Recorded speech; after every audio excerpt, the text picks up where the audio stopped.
main news, well, an update that I'll provide you with at present is the Bryan Levell issue, where him being a member of the 4x1 squad is concerned. Now, I have been told that Levell was not a part of the training camp there in Totori, and he has not competed with the squad as they, right throughout the season as they tried to get the qualifying mark. And since arriving in Tokyo, he has not worked out with a relay squad either. I did see him yesterday, and incidentally, he was running off that turn. Now, we know he'll be running in the 200 meters, but ironically, we would expect that might well be the leg that he would compete on if he is to run the 4x100 meters. Looked very good as well, but wasn't willing to speak. Saw his coach, Shanika, as well, and Shanika Osborne, she also was willing to speak about his readiness or anything to do with the sprint relay. Well, this is a bit mysterious now, Jermaine, because this is a man who has run 9.82 seconds this season. Some would say stick with the top 4 or the top 6 from the national championships. But some again would say, on the other hand, the other side of the coin, this is a man, as I said, 982. You've got to find a space for him in the relay pool or the relay team. But again, others may say, as you have told us, he has not practiced with the team. From your perspective, have you gotten a chance to speak with any of the coaches to get a further inside view on the thinking surrounding Levell, his status? Yeah, I have, and they're saying that since arriving here in Tokyo, he has not worked out any at all with the relay squad either, and hasn't done any relay workouts. So it's up in the air at the moment as to whether he will be a part of the relay pool. As you know, based on the rules, despite him not being named in the relay pool initially, of course, he can be brought in. So at the moment, that would be the hope. But for the time being, it's up in the air. It is uncertain as to whether Bryan Levell will be able to, will be a part of Jamaica's 4x100 meters. And now, just one apart more from that, I spoke with a few of the athletes who will be. Yes, go ahead, Spencer. Just one more for you, Jermaine, before we go. The mixed relay team will be in action on the opening day. And any news on the quartet, Jamaica's quartet? No, I haven't gotten any news as to which 4 will go there this morning. I spoke with Renisha McGregor, though, and she will be a part of that team. And she says they're confident, the camaraderie is good. They're taking the event very seriously, as over the years the thought process is that Jamaica, well, we don't take this event serious enough. But she told me yesterday, after finishing her workout, that they're taking it very seriously. This will be her 3rd World Championships, and she's lending that experience to other members of the squad. So as far as the mixed relay team goes, that squad, they are ready to go. All right, Jermaine, thanks much, and we'll be talking with you throughout the championships there in Tokyo. Thanks a lot, and take good care now. Stay safe. Arigato, Spencer. Arigato gozaimasu. Okay, that's our reporter, Jermaine Brown, in Tokyo, the Japanese capital. David, you're a member of, you have been a member of national coaching staff before. You have went to senior championships. You have gone to senior champs. What could be the thinking among the coaching staff here now, read this Levell scenario?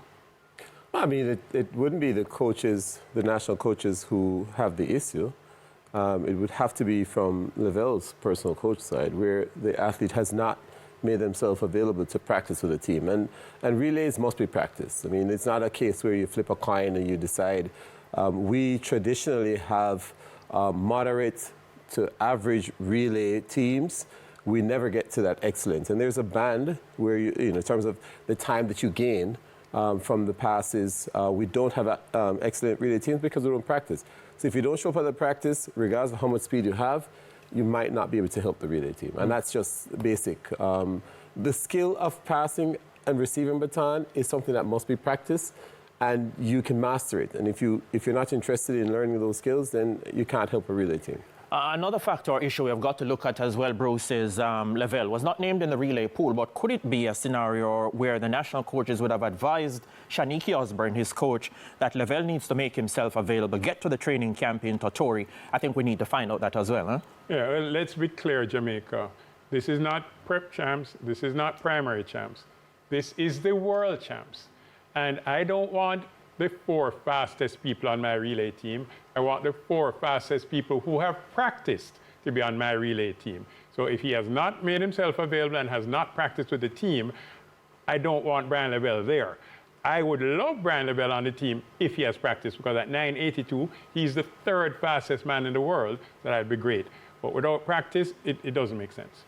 I mean, just to talk about that, not selected for the relay pool. I mean, the relay pool, as published, is really an administrative thing. I mean, you have to work the numbers. I mean, if you put the same people in the relay pool, you might end up with less people on the team overall, because you're forced to enter the 3 from the individual event, and you simply just add another few persons to broaden your pool. So Levell was already in the 200 meter for an individual spot. There is no need, absolutely no need. It would be novice for the J3 to name him in the relay pool and not have another person be able to get accreditation. So it's really just an administrative thing. Once you're on the team, even the shot putter can run the relay. Anybody on the squad can run the relay. Yeah. This is very interesting, you know, Daniel. Bruce and David are saying team chemistry is critically important, huh? So forget about 982. You've got to make yourself available and work with the team leading up to the start of competition, huh? Definitely. I've run a couple 4x4s in my career. No 4x1s? And 4x1s, yes, I did. Actually, and I was pretty quick too. And I can tell you, it really doesn't. I personally never ran sub 12 seconds in the 100 meters, but put me on a 4x1 and I will do some damage against 100 runners in the NCAA that were running 11 O's. So the chemistry matters, and I know a lot of people are excited because Bryan Levell has run 9.82 seconds, and that's a fast time. But if he's not practicing, if there's no chemistry, and what I've observed over the last few championships is that we have been missing that chemistry that we saw from that quartet we got with Michael Frater, Nesta Carter, Usain Bolt, and Asafa Powell.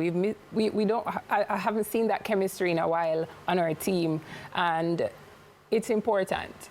If you're not showing up to the practice, why take that chance when we have other guys who are sub 10 runners who can get the job done? Yeah, what we're trying to find out was he invited to get to that training camp in Totori and be a part of the relay practice, because the coaches, national coaches in recent times have said they reckon this is an area we need to put some more emphasis on in terms of practice and getting team cohesion and chemistry together. Warren, let me bring you in on this and get your take. You have some sprint relay experience under your belt as well. This Bryan Levell scenario. I think this is another championship where we are in a relay chaos. And I just hope that one day we'll get to a championship where it will be smooth. As Bruce mentioned, it doesn't matter how fast you are. If you don't come to the relay practice, it's null and void. It makes no sense whatsoever. You could be running close to the world record. If you don't practice, it makes no sense. So as much as I would have wanted to see Lovell there, I think it's a point of no return where it can be added, because you have to play it safe. Yeah, I doubt he has ever practiced with them before. He wasn't a part of the squad trying to help them to qualify. So I don't think there's any chemistry there.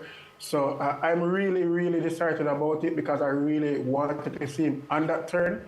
But it's sad that it's something that we won't see. But nevertheless, we still have a good, solid quartet compared to other years. We have a solid 4, and I think those 4 can still get the job done. I don't know what the issue is. I don't know if he was invited. I don't know if the coach or whatever it is. There's many politics in it. There's many things, but we just can't say what it is. I guess we'll learn after. I mean, the interesting thing about Levell would have contested on that team that set the national junior record. He ran the second leg, and he's Edwin Allen. They have a long history of good relays and fast relay teams. So it is a little bit surprising that he is not in that setup. All athletes are invited to the training camp. There's no special invitation that is issued to one or the other.